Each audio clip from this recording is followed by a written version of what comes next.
Hi മക്കളെ, welcome back to Prism entrance. നമ്മൾ ഇപ്പോൾ വന്നിരിക്കുന്നത് നിങ്ങൾ ഒരുപാട് കാലമായിട്ട് അല്ലെങ്കിൽ നിങ്ങൾ 1 ഇയർ ആയിട്ട് അല്ലെങ്കിൽ 2 ഇയേഴ്സ് ആയിട്ട് നിങ്ങൾ കഷ്ടപ്പെട്ടുകൊണ്ടിരിക്കുന്ന, നിങ്ങൾ ലക്ഷ്യം വെച്ചുകൊണ്ടിരിക്കുന്ന നീറ്റ് എക്സാമിന്റെ അപ്ലിക്കേഷൻ സ്റ്റാർട്ട് ആയിട്ടുണ്ട്. നിങ്ങൾ എല്ലാവരും അറിഞ്ഞിട്ടുണ്ടാവും. സോ നിങ്ങൾ എങ്ങനെ അപ്ലൈ ചെയ്യണം, അപ്ലൈ ചെയ്യാനുള്ള ഡോക്യുമെന്റ്സ് ഒക്കെ സെറ്റ് ആക്കുന്നതിനുള്ള തിരക്കിലായിരിക്കും. സോ അതിൽ നിങ്ങളെ ഹെൽപ്പ് ചെയ്യുക എന്നുള്ള മെന്റാലിറ്റിയിലാണ് നമ്മൾ നിങ്ങളുടെ മുമ്പിലേക്ക് വന്നിരിക്കുന്നത്. സോ ഞാൻ ഇവിടെ ഡിസ്കസ് ചെയ്യാൻ പോകുന്ന കാര്യങ്ങൾ എന്ന് പറയുന്ന സമയത്ത് ആദ്യം നമ്മുടെ എക്സാം ഡേറ്റ് എന്ന് പറയുന്നത് മെയ് 4 എന്നുള്ള കാര്യം നമുക്ക് എല്ലാവർക്കും അറിയാം. അതേപോലെ തന്നെ നമ്മൾ അപ്ലിക്കേഷൻ സ്റ്റാർട്ട് ആയിരിക്കുന്നത് ഫെബ്രുവരി 7 മാർച്ച് 7 വരെ നമുക്ക് അപ്ലൈ ചെയ്യാൻ വേണ്ടിയിട്ട് പറ്റും. സോ ഇപ്പൊ ഇത് കേട്ട സമയത്ത് നിങ്ങൾ എല്ലാവരും ചിന്തിക്കുന്നുണ്ടാവും എന്താന്ന് വെച്ചാൽ മാർച്ച് 7 വരെ സമയമുണ്ടല്ലോ, അപ്പൊ മെല്ലെ മെല്ലെ മെല്ലെ അപ്ലൈ ചെയ്താൽ പോരെ എന്നാണ്. ആ പോരാ, പെട്ടെന്ന് ആദ്യം തന്നെ നിങ്ങൾ ചെയ്തു വെക്കണം എന്നാണ് പറയുന്നത്. റീസൺ എന്താന്ന് വെച്ച് കഴിഞ്ഞാൽ കഴിഞ്ഞ വർഷം 720 ഔട്ട് ഓഫ് 720 കിട്ടിയ ഒരുപാട് കുട്ടികൾ ഉണ്ടായിരുന്നു. സോ അപ്പോ അതിൽ ഫസ്റ്റ് റാങ്ക് തീരുമാനിക്കാൻ എടുത്തിട്ടുണ്ടായിരുന്ന ഒരു മാനദണ്ഡം എന്ന് പറയുന്നത് അപ്ലിക്കേഷൻ നമ്പറിന്റെ ബേസിലാണ്. സോ നിങ്ങൾ ആദ്യമാണ് അപ്ലൈ ചെയ്യുന്നതെങ്കിൽ അപ്പൊ നിങ്ങൾക്ക് അതായത് റാങ്ക് നിശ്ചയിക്കാൻ വേണ്ടിയിട്ട് ഒരു മാനദണ്ഡമായിട്ട് നിങ്ങൾ ആപ്ലിക്കേഷൻ നമ്പർ എടുത്തിട്ടുണ്ട്. സോ നിങ്ങൾ എത്രയും പെട്ടെന്ന് തന്നെ എന്ത് ചെയ്യാം, രജിസ്റ്റർ ചെയ്ത് വെക്കാം. രജിസ്ട്രേഷനിൽ നമ്മുടെ കയ്യിൽ 4 സ്റ്റെപ്പുകളാണ് ഉള്ളത്. ദാറ്റ് ഈസ് നമ്മുടെ രജിസ്ട്രേഷനെ സംബന്ധിച്ചിടത്തോളം നമുക്ക് 4 സ്റ്റെപ്പുകൾ ഇൻവോൾവ്ഡ് ആണ്. That is first of all നമ്മുടെ രജിസ്ട്രേഷൻ എന്ന് പറയുന്ന ഒരു സ്റ്റെപ്പ് ഉണ്ട്. അതേപോലെ പേഴ്സണൽ ഡീറ്റെയിൽസ് അപ്ലൈ ചെയ്ത് കൊടുക്കണം. അതേപോലെ ഡോക്യുമെന്റ്സ് അപ്ലോഡ് ചെയ്യണം, പേയ്മെന്റ്. ഇത്രയും 4 സ്റ്റെപ്പുകളാണ് നമുക്ക് നീറ്റ് എക്സാമിന് അപ്ലൈ ചെയ്യാൻ വേണ്ടിയിട്ട് നമ്മുടെ കയ്യിലുള്ളത്. ഇതില് ഈ 4 സ്റ്റെപ്പുകളും എല്ലാം ഒരുമിച്ച് ഒരേ ദിവസം ചെയ്യണമെന്നില്ല. നിങ്ങൾ ഫസ്റ്റിൽ ഈ കാണുന്ന രജിസ്ട്രേഷൻ മാത്രം നിങ്ങൾ ഫസ്റ്റ് ചെയ്ത് വെച്ചാൽ മതി. ഈ രജിസ്ട്രേഷൻ പ്രോസസ്സ് ബേസിക് ആയിട്ടുള്ള ഡീറ്റെയിൽസ് കൊടുത്ത് രജിസ്ട്രേഷൻ പ്രോസസ്സ് ചെയ്യുന്ന സമയത്ത് തന്നെ നിങ്ങൾക്ക് അപ്ലിക്കേഷൻ നമ്പർ കിട്ടും. അപ്ലിക്കേഷൻ നമ്പറും നിങ്ങളുടെ യൂസർ ID, പാസ്വേഡ് കാര്യങ്ങളെല്ലാം ഉണ്ടാവും. സോ അതാണ് നിങ്ങൾ ഫസ്റ്റ് സെറ്റപ്പ് ചെയ്ത് വെക്കേണ്ടത്. ഇത് കഴിയുന്നതും എല്ലാവരും ഇന്ന് തന്നെ നിങ്ങളെ മൊബൈൽ ഫോണിൽ തന്നെ എന്ത് ചെയ്ത് വെച്ചോളാം, രജിസ്ട്രേഷൻ നിങ്ങൾ സ്റ്റാർട്ട് ചെയ്ത് വെക്കുക. അപ്പൊ നിങ്ങൾക്ക് ഒരു അപ്ലിക്കേഷൻ നമ്പർ കിട്ടും. ബാക്കിയുള്ള കാര്യങ്ങളെല്ലാം നിങ്ങൾക്ക് സമയത്തിനനുസരിച്ച് മെല്ലെ മെല്ലെ സ്ലോ ആയിട്ട് തിരക്കിടാതെ ചെയ്ത് കഴിഞ്ഞാൽ മതി. അപ്പോ 4 സ്റ്റെപ്പുകളാണ് പറഞ്ഞു. രജിസ്ട്രേഷൻ ഫസ്റ്റ് കാര്യം. ഇത് നിങ്ങൾ ഇന്ന് തന്നെ കഴിയുന്നതും നിങ്ങളെ മൊബൈൽ ഫോണിൽ ചെയ്യാം. പിന്നെ പേഴ്സണൽ ഡീറ്റെയിൽസ് അപ്ലോഡ് ചെയ്ത് കൊടുക്കണം. അതേപോലെ ഡോക്യുമെന്റ്സ് അപ്ലോഡ് ചെയ്യണം. പിന്നെ പേയ്മെന്റും ചെയ്ത് കഴിഞ്ഞാൽ കംപ്ലീറ്റ് ആവും. ഞാൻ ഈ വീഡിയോയിൽ നിങ്ങളുമായിട്ട് ഡിസ്കസ് ചെയ്യാൻ പോകുന്നത് ബാക്കിയുള്ള 3 സ്റ്റെപ്പുകളെ പറ്റി പറയും. അതേപോലെ നിങ്ങൾക്ക് എല്ലാവർക്കും ഡൗട്ട് ഉണ്ടാവുന്ന കാര്യം എന്ന് പറയുന്നത് ഈ പറയുന്ന ഡോക്യുമെന്റ്സ് അപ്ലോഡ് ചെയ്യുന്നതിലായിരിക്കും നിങ്ങൾക്ക് എല്ലാവർക്കും ഡൗട്ട് കാര്യങ്ങൾ ഉണ്ടാവുക. സോ ഞാൻ ഇതെല്ലാം 4 പ്രോസസ്സുകളും എക്സ്പ്ലെയിൻ ചെയ്ത് കഴിഞ്ഞതിന് ശേഷം ഡീറ്റെയിൽ ആയിട്ട് നമ്മൾ ഡോക്യുമെന്റ്സിനെ പറ്റിയിട്ടും സംസാരിക്കുന്നതായിരിക്കും. സോ നിങ്ങൾ കൂടെ നിൽക്കുക. ബാക്കി കാര്യങ്ങളെല്ലാം നമുക്ക് എന്ത് ചെയ്യാം, അടിപൊളിയായിട്ട് ചെയ്യാം. സോ പേഴ്സണൽ ഡീറ്റെയിൽസ് എന്ന് പറയുന്ന സമയത്ത് നെയിമും അതേപോലെ കാര്യങ്ങളുമാണ് നമ്മൾ ഫസ്റ്റ് കൊടുക്കേണ്ട കാര്യം. നമുക്ക് എല്ലാവർക്കും അറിയുന്ന കാര്യമാണ്. പേഴ്സൺ വിത്ത് ഡിസബിലിറ്റി ആണോ എന്നുള്ളത് ചോദിക്കാറുണ്ട്. കാര്യങ്ങൾ നോക്കുക. അതേപോലെ എക്സാം സെന്റേഴ്സ് നമുക്ക് നമ്മൾ എക്സാം എഴുതേണ്ട സെന്റേഴ്സ് നമുക്ക് അവിടെ കൊടുക്കാൻ വേണ്ടിയിട്ട് പറ്റും. നമ്മളെ ക്വാളിഫിക്കേഷൻസ് എന്ന് പറയുന്ന സമയത്ത് നിങ്ങൾ ഇപ്പൊ +2 പഠിക്കുന്ന ആളുകളാണെങ്കിൽ നിങ്ങൾ SSLCയുടെ സർട്ടിഫിക്കറ്റ് അപ്ലോഡ് ചെയ്ത് കഴിഞ്ഞാൽ മതി. നിങ്ങൾ റിപ്പീറ്ററോ അല്ലെങ്കിൽ റിപ്പീറ്ററോ ആണെങ്കിൽ SSLC സർട്ടിഫിക്കറ്റും അതേപോലെ തന്നെ നിങ്ങൾ എന്ത് അപ്ലോഡ് ചെയ്യണം, നിങ്ങളുടെ +2ന്റെ സർട്ടിഫിക്കറ്റും ഉണ്ടാവും. ഇപ്പൊ നിങ്ങൾ +2 പഠിക്കുന്ന ആളാണെങ്കിൽ നിങ്ങൾ എന്ത് മാത്രം അപ്ലോഡ് ചെയ്ത് കഴിഞ്ഞാൽ മതി, നമ്മുടെ SSLC സർട്ടിഫിക്കറ്റ് മാത്രം അപ്ലൈ ചെയ്ത് കഴിഞ്ഞാൽ മതി. ബാക്കി കുറച്ച് അഡീഷണൽ ആയിട്ടുള്ള ഡീറ്റെയിൽസും കാര്യങ്ങളുമാണ് നമ്മളെ കയ്യിൽ ഉണ്ടാവും. സോ ഇത്രയാണ് പേഴ്സണൽ ഡീറ്റെയിൽസിൽ. അത് നിങ്ങളുടെ നെയിം എന്ന് പറയുന്ന സമയത്ത്, ക്വാളിഫിക്കേഷൻസ് എന്നൊക്കെ പറയുന്ന സമയത്ത് നിങ്ങളുടേത് മാത്രമായിരിക്കില്ല, നിങ്ങളുടേതും നിങ്ങളുടെ പാരന്റ്സിൻ്റെതും ആവശ്യമുണ്ടാവും. നമുക്ക് വരുന്ന കാര്യം എന്ന് പറയുന്നത് ഡോക്യുമെന്റ്സ് ആണ്. ഡോക്യുമെന്റ്സ് നമുക്ക് എന്തൊക്കെ വേണമെന്ന് വെച്ച് കഴിഞ്ഞാൽ പാസ്പോർട്ട് സൈസ് ഫോട്ടോ വേണം, അതേപോലെ പോസ്റ്റ് കാർഡ് ഫോട്ടോ വേണം, സിഗ്നേച്ചർ വേണം, അതേപോലെ ഫിംഗർ ഇംപ്രഷൻ വേണം. അതെന്താന്നുള്ളത് ഡീറ്റെയിൽ ആയിട്ട് ഞാൻ ഡോക്യുമെന്റ് അപ്ലോഡ് ചെയ്യുന്ന സെക്ഷൻ പറയുന്ന സമയത്ത് ഡീറ്റെയിൽ ആയിട്ട് പറഞ്ഞ് സംസാരിക്കാം. നമ്മളെ കയ്യിൽ മാർക്ക് ലിസ്റ്റും വേണം. ഈ പാസ്പോർട്ട് സൈസ് ഫോട്ടോന്റെ ഒക്കെ സോഫ്റ്റ് കോപ്പിയും അതേപോലെ തന്നെ ഹാർഡ് കോപ്പിയും നമ്മുടെ കയ്യിൽ ഉണ്ടായിരിക്കണം. അത് ഹാർഡ് കോപ്പി നമുക്ക് എക്സാം ഹാളിലേക്ക് കടന്നു പോകുന്ന സമയത്തായിരിക്കും നമ്മൾ കൊണ്ടുപോകേണ്ടത്. പാസ്പോർട്ട് സൈസ് ഫോട്ടോൻ്റെതും വേണം, അതേപോലെ പോസ്റ്റ് കാർഡ് സൈസ് ഫോട്ടോൻ്റെതെല്ലാം ഹാർഡ് കോപ്പിയും സോഫ്റ്റ് കോപ്പിയും എല്ലാം നമ്മുടെ കയ്യിൽ വേണം. ആൻഡ് അതേപോലെ സിഗ്നേച്ചറിന്റെ ഒക്കെ സോഫ്റ്റ് കോപ്പികൾ വേണം. സോ ഇത്രയും ഡോക്യുമെന്റ്സ് ആണ് നമുക്ക് അപ്ലോഡ് ചെയ്യാനുള്ളത്. ഡോക്യുമെന്റ്സിന്റെ കംപ്ലീറ്റ് ഡീറ്റെയിൽസ് നമ്മൾ സെക്ഷൻ ആയിട്ട് ലാസ്റ്റിലേക്ക് ഞാൻ പറഞ്ഞു തരാം. പിന്നെ നമ്മൾ എന്താ ചെയ്യേണ്ടത്, പേയ്മെന്റ് ആണ്. ഓൺലൈൻ പേയ്മെന്റ് ആണ് ഉണ്ടാവുക. ആൻഡ് ഓരോ കാറ്റഗറിക്കും നമ്മൾ എത്ര രൂപയാണ് പേയ്മെന്റ് നടത്തേണ്ടത് എന്നുള്ളത് ഇതിലുണ്ട്. ദാറ്റ് ഈസ് ജനറൽ കാറ്റഗറി ആണെങ്കിൽ 1700 രൂപയാണ്. ആൻഡ് EWS അല്ലെങ്കിൽ OBC NCL കാറ്റഗറി ആണെങ്കിൽ 1600 രൂപയാണ്. SC ST കാറ്റഗറി ആണെങ്കിൽ 1000 rupees ആണ് നമുക്ക് വരുന്നത്. സോ ഇത്രയും പ്രോസസ്സുകളാണ് ബേസിക് ആയിട്ട് നമുക്ക് അപ്ലൈ ചെയ്യാൻ വേണ്ടിയിട്ടുള്ളത്. പേയ്മെന്റ് കഴിയുന്നതോടുകൂടി നിങ്ങൾക്ക് ആ പ്രിന്റ് ഔട്ട് എടുത്ത് വെച്ച് സൂക്ഷിക്കാൻ വേണ്ടിയിട്ട് പറ്റും. സോ നിങ്ങൾ നിർബന്ധമായിട്ടും ഇന്ന് തന്നെ ഫസ്റ്റ് രജിസ്ട്രേഷൻ പ്രോസസ്സ് നിങ്ങൾ ഇന്ന് ചെയ്തു തീർക്കണം. എന്നിട്ട് നിങ്ങൾക്ക് അതിൽ നിന്ന് ആപ്ലിക്കേഷൻ നമ്പറും കാര്യങ്ങളെല്ലാം കിട്ടും. ബാക്കിയുള്ള പ്രോസസ്സുകൾ പതിയെ പതിയെ ചെയ്താൽ മതി. പിന്നെ ഞാൻ അടുത്തത് നിങ്ങളുമായിട്ട് സംസാരിക്കാൻ പോകുന്ന കാര്യം എന്താണെന്ന് വെച്ചാൽ, ഈ കാര്യം അപ്ലൈ ചെയ്യാൻ പോകുന്ന സമയത്ത് നമ്മുടെ കയ്യിൽ എന്തൊക്കെ ഉണ്ടായിരിക്കണം. ഒരുപാട് ഡോക്യുമെന്റ്സ്, ഒരുപാട് സോഫ്റ്റ് കോപ്പികൾ, ഹാർഡ് കോപ്പികൾ നമ്മൾ കരുതേണ്ടതുണ്ട്. അപ്പോൾ എന്തൊക്കെ കാര്യങ്ങളാണ് നമ്മൾ ആദ്യം കയ്യിൽ വെക്കേണ്ടത്? അപ്ലൈ ചെയ്യാൻ തുടങ്ങുന്ന സമയത്ത് നമ്മളെ കയ്യിൽ എന്തൊക്കെ വേണം, ആ കാര്യങ്ങളൊക്കെ കൊണ്ടുവേണം നമ്മൾ അപ്ലൈ ചെയ്യാൻ വേണ്ടിയിട്ട് പോവാം. നിങ്ങൾ അക്ഷയ സെന്ററിൽ പോയിട്ട് ചെയ്യണം എന്ന് നിർബന്ധമില്ല, വീട്ടിൽ തന്നെ ഇരുന്ന് ചെയ്താലും മതി. സോ ഇനി സപ്പോസ് നിങ്ങൾ അക്ഷയയിലേക്ക് പോവാണ് അല്ലെങ്കിൽ ഏതെങ്കിലും കഫേയിൽ പോവാണ് എന്ന് വിചാരിക്കുക. ആ സമയത്ത് നിങ്ങൾ എന്തൊക്കെ ഡോക്യുമെന്റ്സ്, എന്തെല്ലാം നിങ്ങളെ കയ്യിൽ കരുതിയിട്ട് വേണം പോകാൻ എന്നുള്ളതാണ് നമ്മൾ അടുത്തത് ഡിസ്കസ് ചെയ്യുന്നത്. സോ മക്കളെ, നമുക്ക് വേണ്ട കാര്യങ്ങൾ എന്ന് പറഞ്ഞു കഴിഞ്ഞാൽ ശ്രദ്ധിച്ചോളാം. 10ാം ക്ലാസ്സിന്റെ മാർക്ക് ഷീറ്റ് വേണം. അതേപോലെ തന്നെ ആധാർ, പാസ്പോർട്ട്, ഇതിൽ ഏതെങ്കിലും ഒന്നാണ് നിങ്ങൾ കയ്യിൽ കരുതേണ്ടത് കേട്ടോ. ദാറ്റ് ഈസ് നമ്മുടെ ഐഡി ആയിട്ട് ഒന്നെങ്കിൽ എല്ലാവരുടെ കയ്യിലും ഉണ്ടാവുന്നത് നിർബന്ധമായിട്ടും ആധാർ ആണെന്ന് എനിക്കറിയാം. സോ നിങ്ങൾ ആധാർ കയ്യിൽ കരുതുക. ആധാർ ഇല്ല എന്നുണ്ടെങ്കിൽ passport, pan card, DigiLocker ID, APAAR ID ഒക്കെ നിങ്ങൾക്ക് യൂസ് ചെയ്യാൻ വേണ്ടിയിട്ട് പറ്റും. അതേപോലെ ഫോട്ടോ ID പ്രൂഫ് ആണ്. ദാറ്റ് ഈസ് അത് നിങ്ങൾക്ക് ആധാർ തന്നെ യൂസ് ചെയ്താൽ മതി. ക്ലിയർ ആയിട്ടുള്ള ഫോട്ടോ ഉള്ള ഒരു ID പ്രൂഫ് ആണ്. പാൻ കാർഡ് എല്ലാം യൂസ് ചെയ്യാം, നോ ഇഷ്യൂസ്.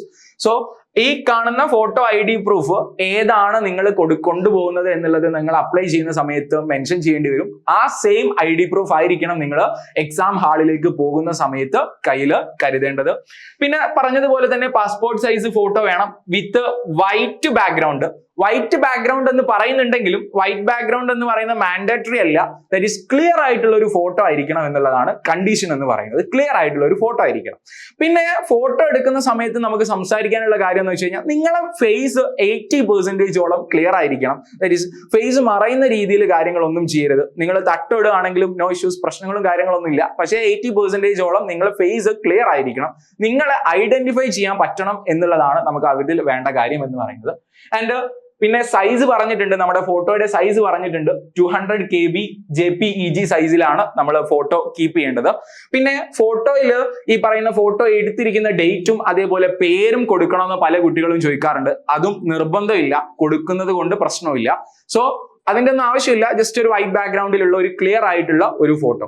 കണ്ണട വെക്കാൻ പറ്റുമോ എന്ന് ചോദിക്കാറുണ്ട്. കണ്ണട വെക്കുന്നത് കൊണ്ട് പ്രശ്നമില്ല. ദാറ്റ് ഈസ് ഒറ്റ കണ്ടീഷനേ ഉള്ളൂ, നമ്മുടെ ഫോട്ടോ ക്ലിയർ ആയിരിക്കണം. ആൻഡ് ഈ എടുക്കുന്ന സെയിം ഫോട്ടോ ആയിരിക്കണം നിങ്ങൾ എക്സാം ഹാളിലേക്ക് കൊണ്ടുപോവേണ്ടത്. അതും ആലോചിച്ച് വെക്ക്.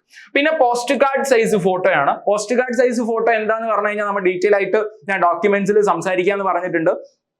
കുറച്ചുകൂടി നിങ്ങളുടെ ഫോട്ടോയുടെ സൈസ് കൂടുതലായിരിക്കും. ദാറ്റ് ഈസ് 4 ഇഞ്ചും 6 ഇഞ്ചും സൈസ് വരുന്നതായിരിക്കും വലുതായിട്ടുള്ളത്. അതിന്റെ സോഫ്റ്റ് കോപ്പി അപ്ലോഡ് ചെയ്യാനുണ്ടാവും. അതേപോലെ അതിന്റെ ഹാർഡ് കോപ്പി നിങ്ങൾ എക്സാം ഹാളിലേക്ക് പോകുന്ന സമയത്ത് ഹോൾ ടിക്കറ്റിന്റെ കൂടെ കയ്യിൽ കരുതണം. സോ അതിന്റെ സൈസും കൊടുത്തിട്ടുണ്ട്. 200 KB JPEG സൈസിലാണ് നമ്മൾ കൊണ്ടുപോകേണ്ടത്. സോ ഇത്രയും കാര്യങ്ങൾ മാത്രം പോരാ, ബാക്കി ഒരുപാട് കാര്യങ്ങൾ നമ്മൾ കയ്യിൽ കരുതേണ്ടതുണ്ട്. സിഗ്നേച്ചർ നമ്മൾ കരുതണം. സിഗ്നേച്ചർ എന്ന് പറയുന്ന സമയത്ത് നിങ്ങൾ ഒരു വൈറ്റ് പേപ്പറിൽ സിഗ്നേച്ചർ സൈൻ ചെയ്ത് വെക്കുക. അത് സ്കാൻ ചെയ്തിട്ടാണ് നമ്മൾ അപ്ലോഡ് ചെയ്യേണ്ടത്. ആൻഡ് സിഗ്നേച്ചറിന്റെ സൈസ് പറഞ്ഞിട്ടുണ്ട് 30 KB JPEG സൈസിലാണ് നമ്മൾ കൊടുക്കേണ്ടത്. പിന്നെ അടുത്ത കാര്യമാണ് 10 fingers ഇംപ്രഷൻ. ദാറ്റ് ഈസ് നമ്മൾ തമ്പ് ഇംപ്രഷൻ മാത്രമല്ല പറയുന്നത്, 10 fingers ഇംപ്രഷൻ ആണ്. ദാറ്റ് ഈസ് നിങ്ങളെ ഈ 10 വിരലുകളും എന്ത് ചെയ്യുക, ഇങ്ക് ആക്കിയതിനു ശേഷം അതെന്ത് ചെയ്യുക, ഒരു പേപ്പറിൽ വെച്ചിട്ട് ഈ പറയുന്ന 10 ഫിംഗേഴ്സിന്റെയും ഇംപ്രഷന് എടുത്തു വെക്കണം. അത് സ്കാൻ ചെയ്തിട്ട് അപ്ലോഡ് ചെയ്യാൻ വേണ്ടിയിട്ടുണ്ട്. ആൻഡ് അത് സ്കാൻ ചെയ്ത് അപ്ലോഡ് ചെയ്യുന്നതിന്റെ സൈസ് ഇവിടെ കൊടുത്തിട്ടുണ്ട്. 30 KB JPEG സൈസിലാണ് കൊടുക്കേണ്ടത്. ഓക്കെ ആണല്ലോ? ദാറ്റ് ഈസ് നിങ്ങളെ 10 ഫിംഗേഴ്സ് ഇങ്കിൽ വെക്കുക. ദാറ്റ് ഈസ് നിങ്ങൾ ഒരു തമ്പ് എങ്ങനെയാണോ തമ്പ് ഇംപ്രഷൻ എടുക്കുന്നത് അതേപോലെ തന്നെ 10 ഫിംഗേഴ്സിന്റെ ഒരുമിച്ച് വെക്കുക. ആൻഡ് അത് എന്ത് ചെയ്യുക, ഒരു വൈറ്റ് പേപ്പറിലേക്ക് എടുത്തിട്ട് സ്കാൻ ചെയ്ത് അപ്ലോഡ് ചെയ്യാണ് ചെയ്യേണ്ടത്. പിന്നെ എന്താന്ന് വെച്ച് കഴിഞ്ഞാൽ പേഴ്സൺ വിത്ത് ഡിസബിലിറ്റി, നിങ്ങൾക്ക് എന്തെങ്കിലും തരത്തിലുള്ള ഡിസബിലിറ്റീസ് ഉണ്ടെങ്കിൽ അതിന്റെ സർട്ടിഫിക്കറ്റ് നിങ്ങൾ കയ്യിൽ കരുതണം. അതേപോലെ തന്നെ മൊബൈൽ നമ്പേഴ്സ്, നമ്മളെ കയ്യിൽ 2 or 3 മൊബൈൽ നമ്പേഴ്സ് ഉണ്ടായിരിക്കണം. ഈ 2 മൊബൈൽ നമ്പേഴ്സ് എന്ന് പറയുന്നത് മാൻഡേറ്ററി ആണ്. ഒന്നുകൂടി എക്സ്ട്രാ എന്തായാലും കയ്യിൽ കരുതുക. ഈ പറയുന്ന മൊബൈൽ നമ്പേഴ്സിൽ നമുക്ക് OTP വരാനുണ്ടാവും. സോ അത് കയ്യിൽ കരുതിയിരിക്കണം. OTP വരണമെന്നായിരിക്കണം, അല്ലാതെ ഡാറ്റ കഴിഞ്ഞു പോയിരിക്കുന്നത്, ദാറ്റ് ഈസ് നിലവിലില്ലാത്ത നമ്പേഴ്സ് ഒന്നും ആയ കാര്യമില്ല. ദാറ്റ് ഈസ് നമുക്ക് OTP-കൾ വരാനുണ്ട്. അതേപോലെ 2 ഇമെയിൽ IDs മാൻഡേറ്ററി ആണ്. സോ അതിലേക്കും എന്ത് വരാനുണ്ടാവും? OTP കാര്യങ്ങൾ വരാനുണ്ടാവും. സോ ദെൻ ബാക്കി നമ്മൾ കയ്യിൽ കരുതേണ്ട കാര്യങ്ങൾ എന്ന് പറഞ്ഞാൽ പേയ്മെന്റ് ആണ്. പേയ്മെന്റിൽ ക്രെഡിറ്റ് കാർഡ് യൂസ് ചെയ്യാം, ഡെബിറ്റ് കാർഡ് യൂസ് ചെയ്യാം, നെറ്റ് ബാങ്കിങ്, UPI എല്ലാം നമുക്ക് യൂസ് ചെയ്യാൻ വേണ്ടിയിട്ട് പറ്റും. നമ്മൾ നേരത്തെ പറഞ്ഞിരിക്കുന്ന ഓരോ കാറ്റഗറിക്കും എത്രയാണ് പേയ്മെന്റ് എന്നുള്ളത് നമ്മൾ നേരത്തെ സംസാരിച്ചതാണ്. അത്രയും ബാലൻസ് ഉള്ള ക്രെഡിറ്റ് കാർഡോ ഡെബിറ്റ് കാർഡോ നെറ്റ് ബാങ്കിങ്ങോ UPI ഏത് വേണമെങ്കിലും യൂസ് ചെയ്യാം. ദെൻ ഏതൊക്കെയാണ് കാറ്റഗറി എന്നുള്ളത് നിങ്ങൾ മനസ്സിലാക്കി വെക്കണം. ആ കാറ്റഗറിയുടെ സർട്ടിഫിക്കറ്റും പറ്റുവാണെങ്കിൽ കയ്യിൽ കരുതാം. നാഷണാലിറ്റി, അതേപോലെ തന്നെ പെർമനന്റ് അഡ്രസ്, ഈ കാര്യങ്ങൾ നിർബന്ധമായിട്ടും എല്ലാം നിങ്ങൾ ഈ പറയുന്ന അപ്ലിക്കേഷന് കൊടുക്കാൻ പോകുന്നതിന്റെ മുമ്പേ നിങ്ങൾ മനസ്സിലാക്കിയിരിക്കണം, നിങ്ങളെ കയ്യിൽ ഉണ്ടായിരിക്കണം. സോഫ്റ്റ് കോപ്പീസ് ആണ് നിർബന്ധമായിട്ടും എല്ലാത്തിൻ്റെതും നിങ്ങളെ കയ്യിൽ വേണ്ടത്. ദെൻ ഫോട്ടോയുടെ കാര്യങ്ങളുടെയോ ഹാർഡ് കോപ്പീസ് നിങ്ങൾ എക്സാം ഹാളിലേക്ക് പോകുന്ന സമയത്തും നിങ്ങളെ കയ്യിൽ ഉണ്ടായിരിക്കണം. സോ ദെൻ ഇനി ഞാൻ ഡിസ്കസ് ചെയ്യാൻ പോകുന്ന കാര്യം എന്ന് പറഞ്ഞാൽ ഡോക്യുമെന്റ്സ് ആണ്. ഡോക്യുമെന്റ്സിന്റെ ഡീറ്റെയിൽ ആയിട്ടുള്ള കാര്യമാണ് സംസാരിക്കാൻ വേണ്ടിയിട്ട് പോകുന്നത്. സോ ഡോക്യുമെന്റ്സ് റിക്വയർഡ്സ്, ബാക്കിയുള്ള എല്ലാ കാര്യങ്ങളും പറഞ്ഞു. 4 പ്രോസസ്സുകളാണ്. 4 പ്രോസസ്സിൽ ഓരോ 4 പ്രോസസ്സുകളും ജസ്റ്റ് ഞാൻ എക്സ്പ്ലെയിൻ ചെയ്തു. പ്ലസ് ഞാൻ അതിൽ പേയ്മെന്റ് കാര്യങ്ങൾ സംസാരിച്ചു. അതിന് അപ്ലൈ ചെയ്യാൻ പോകുന്ന സമയത്ത് നിങ്ങൾ എന്തെല്ലാം കയ്യിൽ കരുതണം എന്നുള്ള കാര്യം സംസാരിച്ചു. നിങ്ങൾക്ക് ഡൗട്ട് വരുന്ന കാര്യം എന്ന് പറയുന്നത് ഡോക്യുമെന്റ് റിക്വയർഡ് ആണ്, അതിന്റെ സൈസ് കാര്യങ്ങൾ എന്തൊക്കെ എങ്ങനെയൊക്കെ എന്നുള്ളതാണ്. സോ ഫസ്റ്റ് ഓഫ് ഓൾ നമുക്ക് വേണ്ട കാര്യം എന്ന് പറയുന്നത് പാസ്പോർട്ട് സൈസ് ഫോട്ടോഗ്രാഫ് നമ്മുടെ കയ്യിൽ വേണമെന്ന് പറഞ്ഞു. ആ passport size photograph hard copy ആയിട്ട് ആ സെയിം സാധനം നിങ്ങൾ എവിടേക്ക് കൊണ്ടുപോകണം? എക്സാം ഹാളിലേക്ക് കൊണ്ടുപോകണം. അതിന്റെ ഫോർമാറ്റ് പറഞ്ഞിട്ടുണ്ട്, JPEG ഫോർമാറ്റ് ആണ്. 10 KB to 200 KB-ലായിരിക്കണം സൈസ് വരേണ്ടത്. 10 KB to 200 KB-ലായിരിക്കണം സൈസ് വരേണ്ടത്. ദെൻ നമുക്ക് വേണ്ട കാര്യം എന്താണെന്ന് വെച്ച് കഴിഞ്ഞാൽ പോസ്റ്റ് കാർഡ് ഫോട്ടോ. ഈ പോസ്റ്റ് കാർഡ് ഫോട്ടോ എന്ന് പറഞ്ഞാൽ ഞാൻ നേരത്തെ പറഞ്ഞിട്ടുണ്ട്, പാസ്പോർട്ട് സൈസിനേക്കാൾ കുറച്ചുകൂടി വലുതായിരിക്കും. ദാറ്റ് ഈസ് 4 ഇഞ്ച് 6 ഇഞ്ചിൽ വരുന്ന സൈസ് ഫോട്ടോയാണ് നമ്മൾ പോസ്റ്റ് കാർഡ് സൈസ് ഫോട്ടോ എന്ന് പറയുന്നത്. ഇതിന്റെ സൈസും നമ്മൾ പറഞ്ഞിട്ടുണ്ട്, ദാറ്റ് ഈസ് 10 KB to 200 KB-ലാണ് നമ്മൾ ഈ പറഞ്ഞ പോസ്റ്റ് കാർഡ് സൈസ് ഫോട്ടോ വേണ്ടത്. ഇതിന്റെ എല്ലാം സോഫ്റ്റ് കോപ്പികളാണ് ഇപ്പൊ നിങ്ങൾ സെറ്റ് ആക്കേണ്ടത്. ഹാർഡ് കോപ്പി നമ്മൾ എക്സാം ഹാളിലോ ഹോൾ ടിക്കറ്റിന്റെ കൂടെ നമ്മൾ കയ്യിൽ കരുതേണ്ടതുണ്ട്.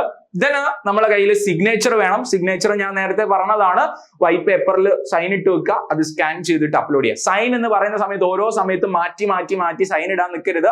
എല്ലാ സമയത്തും നിങ്ങൾ ഹോൾ ടിക്കറ്റിലും എക്സാം ഹാളിലും ഒക്കെ സൈൻ ചെയ്യുന്നതെല്ലാം എന്തായിരിക്കണം? സിമിലർ സെയിം സിഗ്നേച്ചർ ആയിരിക്കണം. സോ സിഗ്നേച്ചറിന്റെ കാര്യത്തിൽ നിങ്ങൾ മാറ്റുന്ന ആളുകളല്ല. പണ്ടുള്ള ആളുകളൊക്കെ ഓരോ സമയത്ത് ഓരോ സിഗ്നേച്ചേഴ്സ് ആയിരുന്നു കൊടുത്തിട്ടുണ്ടായിരുന്നത്. അത് പാടില്ല. നിങ്ങൾ എല്ലാ സമയത്തും സെയിം സിഗ്നേച്ചർ ആയിരിക്കണം. ആൻഡ് ഈ സിഗ്നേച്ചർ അപ്ലോഡ് ചെയ്യേണ്ടതിന്റെ സൈസും പറഞ്ഞിട്ടുണ്ട്, 4 KB to 30 KB സൈസിലാണ് നിങ്ങൾ എന്ത് ചെയ്യേണ്ടത്? സിഗ്നേച്ചർ അപ്ലോഡ് ചെയ്യേണ്ടത്. ആൻഡ് ഫോർമാറ്റ് പറഞ്ഞിട്ടുണ്ട് JPEG ഫോർമാറ്റിൽ ആയിരിക്കണം. ദെൻ നമ്മളെ കയ്യിൽ നേരത്തെ പറഞ്ഞു 10 വിരലുകളുടെ തമ്പ് ഇംപ്രഷൻ വേണം എന്ന് പറഞ്ഞു. ദാറ്റ് ഈസ് ലെഫ്റ്റ് ഹാൻഡിന്റെതും റൈറ്റ് ഹാൻഡിന്റെതും പ്ലസ് നമുക്ക് എന്തുകൂടി വേണം? ലെഫ്റ്റ് ഹാൻഡ്, റൈറ്റ് ഹാൻഡ്, ഫിംഗേഴ്സിന്റെ ഇംപ്രഷനും വേണം. അതേപോലെ എന്തും വേണം? തമ്പിന്റെ ഇംപ്രഷനും വേണം. ഇതെല്ലാം കൂടി നമ്മൾ ഒരു വൈറ്റ് പേജിലേക്ക് എടുത്തതിന് ശേഷം സ്കാൻ ചെയ്ത് അപ്ലോഡ് ചെയ്യാണ് ചെയ്യേണ്ടത്. ഫോർമാറ്റ് ഇവിടെ കൊടുത്തു വെച്ചിട്ടുണ്ട്, സൈസും ഇവിടെ കൊടുത്തു വെച്ചിട്ടുണ്ട്. 10 KB to 200 KB-ലാണ് ചെയ്യേണ്ടത്. ദെൻ നമ്മളെ കയ്യിൽ അടുത്തത് വേണ്ട കാര്യം SSLC മാർക്ക് ഷീറ്റ് ആണ്. ഇത് ഞാൻ പറഞ്ഞു, SSLC മാർക്ക് ഷീറ്റ് എല്ലാവരുടെ കയ്യിലും ഉണ്ടാവും. +2 പഠിക്കുന്ന കുട്ടികളാണെങ്കിൽ നിങ്ങളുടെ കയ്യിൽ SSLC മാർക്ക് ഷീറ്റ് ആയിരിക്കും അപ്ലോഡ് ചെയ്യാനുണ്ടാവുക. +2ന്റെ മാർക്ക് ഷീറ്റ് അപ്ലോഡ് ചെയ്യാൻ ഉണ്ടാവില്ല. റിപ്പീറ്റേഴ്സോ റിപ്പീറ്റേഴ്സോ ആണെങ്കിൽ SSLC-ന്റെതും അപ്ലോഡ് ചെയ്യണം, അതേപോലെ തന്നെ +2ന്റെതും അപ്ലോഡ് ചെയ്യണം. ആൻഡ് PDF ഫോർമാറ്റിലാണ് നമ്മൾ രണ്ടും കൊടുക്കേണ്ടത്. ആൻഡ് സൈസ് സെയിം ആണ്, 50 KB to 300 KB സൈസിലാണ് നമ്മൾ കൊടുക്കേണ്ടത്. ദെൻ റിസർവേഷൻ സർട്ടിഫിക്കറ്റുകൾ നമ്മൾ കയ്യിൽ കരുതണം. NCL നോൺ ക്രിമിലെയർ സർട്ടിഫിക്കറ്റ് ആണ്. ഇതെന്ന് പറയുന്നത് സെൻട്രൽ ഗവൺമെന്റിന്റെ അണ്ടറിലുള്ള എഡ്യൂക്കേഷന് വേണ്ടിയിട്ട് ഉള്ള രീതിയിലുള്ള NCL സർട്ടിഫിക്കറ്റ് നിങ്ങൾ കയ്യിൽ കരുതണം. ദാറ്റ് ഈസ് താലൂക്ക് ഓഫീസിൽ നിന്നായിരിക്കണം നിങ്ങൾ ഈ പറയുന്ന NCL സർട്ടിഫിക്കറ്റ് വാങ്ങേണ്ടത്. പിന്നെ എക്കണോമിക്കലി വീക്കർ സെക്ഷൻ ആണെങ്കിൽ അതിന്റെ സർട്ടിഫിക്കറ്റ് വേണം. അതേപോലെ തന്നെ SC ST UD ID, അതായത് അത്തരത്തിലുള്ള ഡോക്യുമെന്റ്സ് നിങ്ങളുടെ കയ്യിൽ കരുതിയിരിക്കണം. ഇത്രയും ഡോക്യുമെന്റ്സ് ആണ് നമുക്ക് ആവശ്യമുള്ളത്. സോ നിങ്ങൾ എന്ത് ചെയ്യുക, ഇത്രയും ഡോക്യുമെന്റ്സുകൾ സെറ്റ് ചെയ്ത് വെക്കുക. അതേപോലെ നമ്മൾ പറഞ്ഞ പ്രോസസ്സുകൾ നോക്കുക, അതിനനുസരിച്ച് അപ്ലോഡ് ചെയ്തിട്ട് പോവുക.